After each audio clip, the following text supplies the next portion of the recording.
এখনো পর্যন্ত আপনারা মার্ভেল সিনেমাটিক ইউনিভার্সের মধ্যে অনেকগুলো ভিলেনকেই দেখে নিয়েছেন। সেটি কোথাও লোকির, আল্ট্রনের, কিলমঙ্গা, রোনান, ম্যালিকেথ এবং মৃত্যুর দেবী হেলা এবং ম্যাড টাইটান থ্যানোসকেও আপনারা দেখেছেন। এই সমস্ত ভিলেনগুলো একের থেকে এক বড় ভিলেন, কিন্তু এই সমস্ত ভিলেনগুলো মার্ভেলের সবথেকে শক্তিশালী ভিলেনের কাছে কিছুই নয়। মার্ভেল কমিকের মধ্যে এমন এমন অনেক ভিলেন রয়েছে যারা একটি প্ল্যানেটের সাথে সাথে পুরো ইউনিভার্সকে তারা ধ্বংস করে দিতে পারে। এমনকি এমনও ভিলেন রয়েছে যাদের কাছে ইউনিভার্সকে ধ্বংস করা এবং ক্রিয়েট করা একটি শুধু ছোট মাত্র কাজ। এই জন্যই বন্ধুরা আজকের এই ভিডিওতে আমরা এটাকে নিয়ে ডিটেলসে কথা বলবো এবং আমরা জানবো মার্ভেল ইউনিভার্সের সবথেকে শক্তিশালী 10টি ভিলেনের সম্পর্কে। বন্ধুরা এই ভিডিওটা অনেকটা বেশি পরিমাণে ইন্টারেস্টিং হতে চলেছে, তাই ভিডিওটাকে শেষ পর্যন্ত দেখতে ভুলবেন না। বন্ধুরা ভিডিওটাকে শুরু করার আগে আমি আপনাদেরকে বলে দিই যে আপনারা যদি এই চ্যানেলে নতুন এসে থাকেন তাহলে চ্যানেলটাকে সাবস্ক্রাইব করবেন এবং ভিডিওটা ভালো লাগলে লাইক করতেও ভুলবেন না। Number 10, ক্যাং the conquer.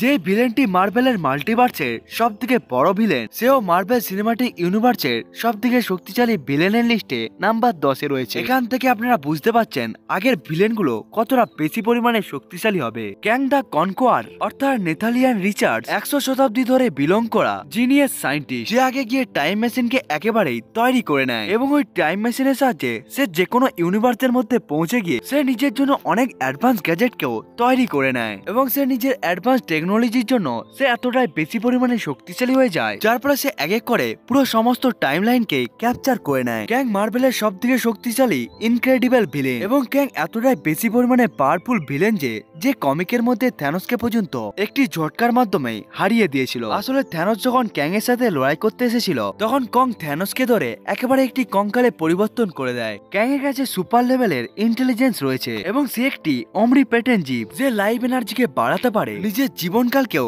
সে বাড়াতে পারে এবং এর সাহায্যে তারা অমর সময় পর্যন্ত বেঁচে থাকতেও পারে এবং একই সময়ের মধ্যে সে পাস্ট, প্রেজেন্ট এবং ফিউচারকেও কন্ট্রোল করতে পারে। অর্থাৎ মার্ভেলের টাইমলাইনের মধ্যে যে সমস্ত ক্যারেক্টারগুলো রয়েছে সেগুলোকে ক্যাং অতি সহজে একেবারে সে শেষ করে দিতে পারে। নাম্বার 9, অ্যানাহিলাস। অ্যানাহিলাস মার্ভেলের সবথেকে পাওয়ারফুল ভিলেনদের মধ্যে একটি। অ্যানাহিলাস আসলে একটি ইন্টার ডাইমেনশনাল বিং যে রাজ করতে থাকে নেগেটিভ জোনের মধ্যে। এই নেগেটিভ জোন এমন একটি পকেট ডাইমেনশন যেটি মেন মার্ভেল ইউনিভার্সের মধ্যে এক্সিস্ট করে। অ্যানাহিলাস ইনক্রেডিবলি অনেকটাই বেশি পরিমাণে পাওয়ারফুল, এই জন্য তার কাছে ফিজিক্যাল পাওয়ার সাথে সাথে আরো অন্যান্য ধরনের পাওয়ার রয়েছে, যেমন সে উঠতে পারে। এমনকি অ্যানাহিলাসের কাছে একটি শক্তিশালী ওয়েপেনও রয়েছে, যে ওয়েপেনের নাম হলো কসমিক ম্যানিপুলেশন রোড। এমনকি অ্যানাহিলাসের যদি এই ওয়েপেনটি তার কাছে থেকে যায় তখন এই ওয়েপেনের সাহায্যে অ্যানাহিলাস এনার্জি ব্লাস্টকে প্রডিউস করতে পারে, ফোর্স ফিল্ড ক্রিয়েট করতে পারে, এনার্জি ম্যানিপুলেট করতে পারে, এমনকি সে নিজেকে একেবারে হিল পর্যন্ত করে নিতে পারে। অ্যানাহিলাস হলো এমন একটি বিং যাকে মারতে পারাও অনেকটাই কষ্টকর একটি কাজ। কারণটা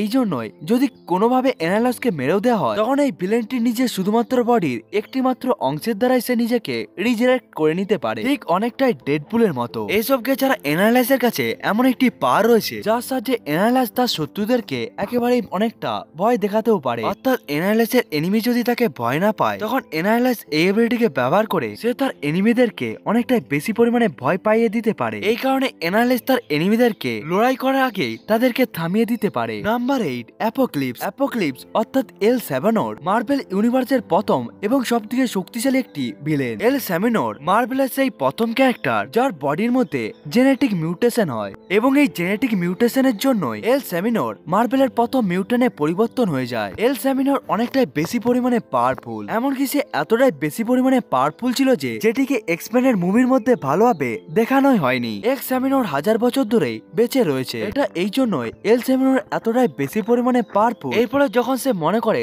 তার ফিজিক্যাল বডি অনেকটা বেশি পরিমাণে দুর্বল হয়ে যাচ্ছে, ওই পরিস্থিতির মধ্যে সে তার বডিকে একেবারেই পরিবর্তন করে নেয়। এবার যদি আমরা অ্যাপোক্লিপসের পাওয়ারের সম্বন্ধে কথা বলি তাহলে সে ফিজিক্যালি অনেকটাই বেশি পরিমাণে পাওয়ারফুল। এর কাছে রয়েছে super strength, super human durability, enhance reflexes এবং স্ট্রেংথ, এবং সে সাইকিক ম্যানিপুলেশন করতে পারে এবং সে টেলিকাইনেসিসকে ব্যবহার করতে পারে, টেলিপ্যাথি করতে পারে এবং সে নিজেকে যে কোনো জায়গার মধ্যে টেলিপোর্টও করতে পারে। এসব ছাড়াও সে হাওয়াতে উঠতে পারে, টেলিপ্যাথিক্যালি সে যে কোনো জিনিসকে একেবারে কন্ট্রোল করতে পারে, ম্যাটারকে ম্যানিপুলেট করতে পারে, মলিকুলেশন ম্যানিপুলেট করতে পারে, এনার্জিকে ম্যানিপুলেট ম্যানিপুলেট করতে পারে, ফোর্স ফিল্ড জেনারেট করতে পারে, এনার্জি ব্লাস্টকে তৈরি করতে পারে। এমনকি অ্যাপোক্লিপস যদি কোনোভাবে ইনজার্ড হয়ে যায় তখনও সে খুব তাড়াতাড়ি নিজেকে রিজেনারেট করে নিতেও পারে। Number 7, Ultron. আল্ট্রন আসলে একটি আর্টিফিশিয়াল ইন্টেলিজেন্ট প্রোগ্রাম যাকে বানানো হয়েছিল বাইরের সমস্ত বিপদ থেকে এই পৃথিবীকে রক্ষা করার জন্য। কিন্তু আল্ট্রন পুরোভাবে ডেভেলপ হয়ে যাওয়ার পর আল্ট্রন মানুষকে পৃথিবীর জন্য বিপদ মনে করে নেয়। এই জন্য সে মানুষের বিপক্ষে একেবারে চলে যায়। এই জন্য সে এটারই চেষ্টা করতে থাকে যার দ্বারা সে পুরো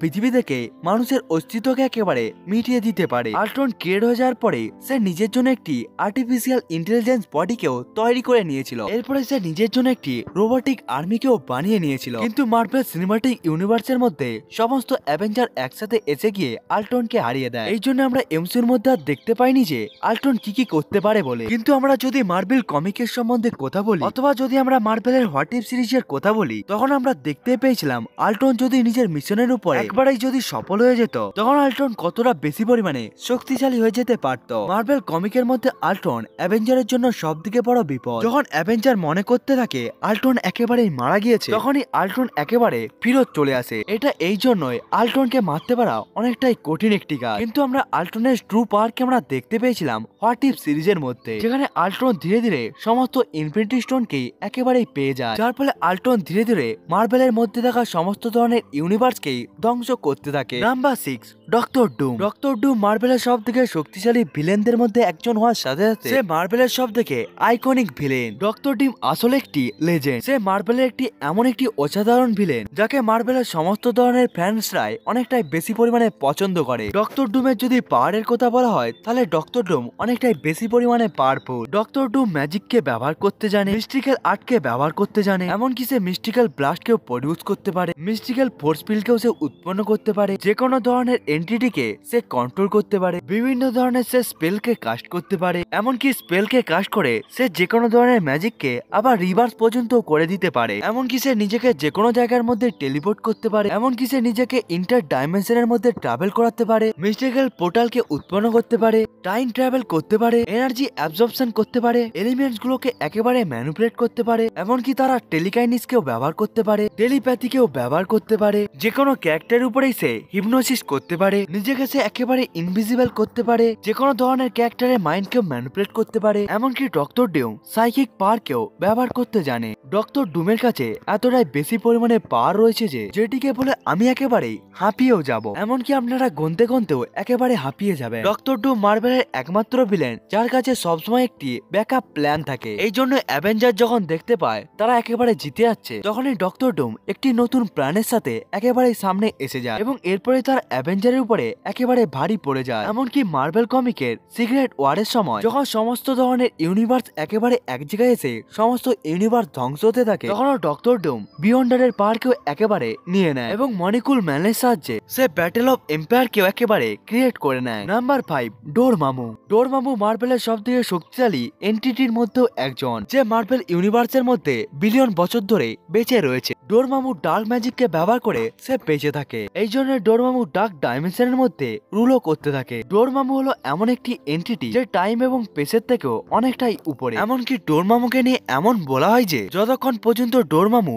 ডার্ক ডাইমেনশনের মধ্যে বসবাস করবে ততক্ষণ পর্যন্ত ডোরমামুকে হারানো প্রায় ইম্পসিবল একটি কাজ। ডোরমামু এতটাই বেশি পরিমাণে পাওয়ারফুল যে অ্যাস্ট্রালকে প্রজেক্ট করতে পারে, মেটালকে ম্যানিপুলেট করতে পারে, মেটালকে ট্রান্সপোর্ট করতে পারে, ইন্টার ডাইমেনশনের মধ্যে সে ট্রাভেল করতে পারে এবং নিজেকে সে যে কোনো জায়গার মধ্যে টেলিপোর্ট করতে পারে, হাই স্পিডের সাহায্যে সে উঠতে পারে এবং সে মিস্টিক্যাল এনার্জিকে ব্যবহার করে সে যে কোনো জায়গার মধ্যে টেলিপোর্টও হয়ে যেতে পারে, এলিমেন্টসকেও কন্ট্রোল করতে পারে এবং সে যে কোনো ক্যারেক্টারকে একেবারে সে নিজের কাছে নিয়ে এসে যেতেও পারে। সে নিজের সাইজকেও একেবারে ম্যানিপুলেট করতে পারে, এনার্জিকে প্রজেকশন করতে পারে, এনার্জিকে একেবারে অ্যাবসর্ব করতে পারে, রিয়েলিটির মধ্যেও সে অনেক কিছুকে চেঞ্জ করতে পারে এবং ডোরমামু চাইলে যে কোনো টাইমের মধ্যেও ট্রাভেল করতে পারে। Number 4, Galactus. গ্যালাক্টাস মার্ভেলের সেই ভিলেন যাকে মার্ভেলের সবথেকে শক্তিশালী এন্টিটির মধ্যেও একজন মনে করা হয়। গ্যালাক্টাস পুরোভাবে এনার্জির উপরে চলতে থাকে, যার ফলে গ্যালাক্টাস যে কোনো ধরনের প্ল্যানেটকে একেবারে খেয়ে নিয়ে সে নিজের এনার্জিকে ইনক্রিজ করতে থাকে। আমরা যদি কথা বলি গ্যালাক্টাসের পাওয়ারের সম্বন্ধে তাহলে গ্যালাক্টাসের কাছে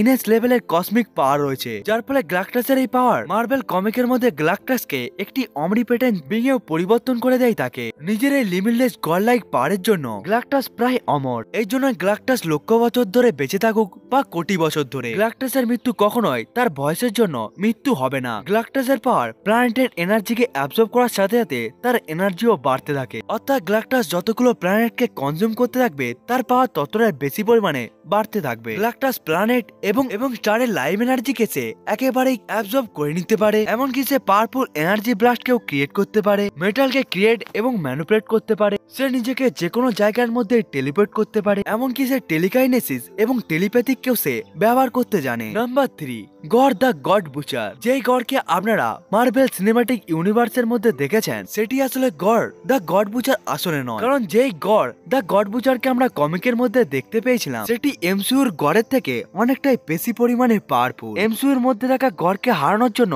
থর এবং মাইটি থরই যথেষ্ট ছিল, কিন্তু মার্ভেল কমিকের মধ্যে গডকে হারানোর জন্য থরের 3টি ফর্মকে একসাথে আসতে হয়েছিল, এবং এই 3টি থর ছিল থরের পাস্টের ফর্ম, থরের প্রেজেন্ট ফর্ম এবং থরের ফিউচার ফর্ম অর্থাৎ ওল্ড থর। এবং ওই ওল্ড থরের কাছে ওডিনের থেকে অনেকটা বেশি পরিমাণে পাওয়ার ছিল, এমনকি ওই থরের কাছে থর ফোর্সেরও পাওয়ার ছিল। কিন্তু এই 3টি থর মিলেও গড দ্য গড বুচার কে হারাতে পারেনি। এমনকি কমিকের মধ্যে যখন দেখানো হয় ওই 3টি থর মিলে গডকে একেবারে মেরে দেয়, তখন আমরা পরে জানতে পারি গড দ্য গড বুচার এখনো বেঁচে রয়েছে বলে। এরপরে গড যখন থরের সাথে লড়াই করতে আসে তখন সে পুরো ইউনিভার্সকে একেবারে ক্যাপচার করে নেয়, এবং সিম্বিয়টের গড নালের নেক্রো শটের জন্য সে পুরো ইউনিভার্সকে একেবারেই ডার্কনেসের মধ্যে পরিবর্তন করে দেয়, এবং সে এই পুরো ইউনিভার্সের একেবারে জায়গাকেও নিয়ে নেয়। ওই সময় গড এতটাই বেশি পরিমাণে পাওয়ারফুল ছিল যে চাইলে কয়েক সেকেন্ডের মধ্যে ইউনিভার্সকেও ধ্বংস করে দিতে পারত। কিন্তু কমিকের মধ্যে গড এতটা বেশি পরিমাণে শক্তিশালী হওয়ার পরেও এমসিইউর মধ্যে গডকে অনেকটাই দুর্বল দেখানো হয়েছিল। নাম্বার 2,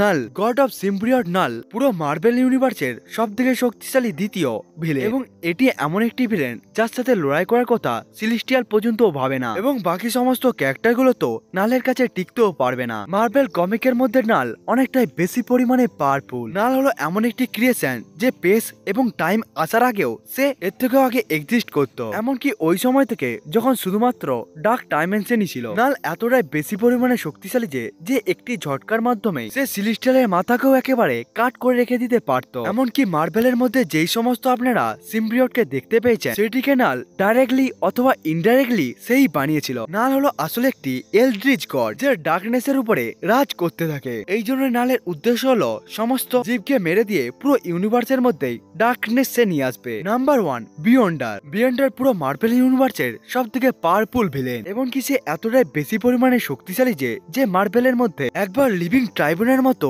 শক্তিশালী ক্যারেক্টারকেও সে অতি সহজেই মেরে দিয়েছিল। এবং লিভিং ট্রাইব্যুনাল হলো সেই ক্যারেক্টার যে পুরো মার্ভেলের মাল্টিভার্সের মধ্যে সবকিছুকে কন্ট্রোল করে থাকে। কিন্তু বিয়ন্ডার যখন তার সামনে এসে গিয়েছিল তখন বিয়ন্ডার লিভিং ট্রাইব্যুনালকেও একেবারে মেরে দেয়। বিয়ন্ডার আসলে একটি ইনহিউম্যান ওমনিপোটেন্ট বিং যে সমস্ত কাজকেই করতে পারে যেটিকে সে চায়, এমনকি বিয়ন্ডার অতি সহজে রিয়েলিটিকেও ম্যানিপুলেট করতে পারে। অর্থাৎ বিয়ন্ডার রিয়েলিটিকে ক্রিয়েট করতে পারে এবং সেটিকে সে নিজের ইচ্ছে অনুসারেও ম্যানিপুলেটও করতে পারে। এই জন্য বিয়ন্ডারকে ওয়ান এভাবল এবং ওয়ান বিলোয়ালের পরের সব থেকে শক্তিশালী ক্যারেক্টারও মনে করা হয়। বন্ধুরা, এটাই ছিল ভিডিও মার্ভেল কমিকের সব থেকে শক্তিশালী 10টি ভিলেনকে নিয়ে। বন্ধুরা, আপনার মতে সব থেকে শক্তিশালী মার্ভেলের ভিলেনকে সেটিকে আপনারা কমেন্ট করে বলতে ভুলবেন না।